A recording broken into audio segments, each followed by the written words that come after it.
একটা সাম্প্রদায়িক বিভাজনের পথে এগিয়ে চলেছে এবং উদার ধর্মনিরপেক্ষ শক্তির জন্য পশ্চিমবঙ্গ ক্রমশ বিপজ্জনক হয়ে উঠছে। এটুকু নিশ্চয়ই আমি আমার যা পর্যবেক্ষণ সেই পর্যবেক্ষণ থেকে বলতে পারি। আবার বলছি, আমার পরাজয়ের জন্য কিন্তু আমি কোনো অজুহাত খাড়া করতে চাই না। হেরেছি মানে হেরেছি।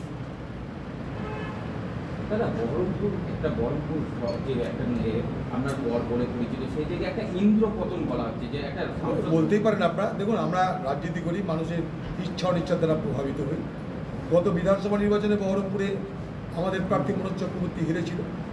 আমরা এই সময় ভেবেছিলাম হয়তো অনেকটা পুনরুদ্ধার করতে পেরেছি আমরা, কিন্তু দেখলাম না, বহরমপুরের আমরা মানুষের কাছে সেই সমর্থনটা পেলাম না তো হেরেছি। তার জন্য আমার কোনো অভিযোগ নেই কারোর বিরুদ্ধে। আমাকে যে ভোট দিয়েছে তারা তাদের স্বাধীনভাবে মতামত প্রকাশ করেছে, আমাকে যে ভোট দেয়নি তারাও স্বাধীনভাবে মতামত প্রকাশ করেছে। অতএব মানুষের যে অধিকার, সে অধিকার মানুষ প্রয়োগ করতে পেরেছে, এটা আমাদের কাছে অনেক বড় পাওনা বলে মনে করি।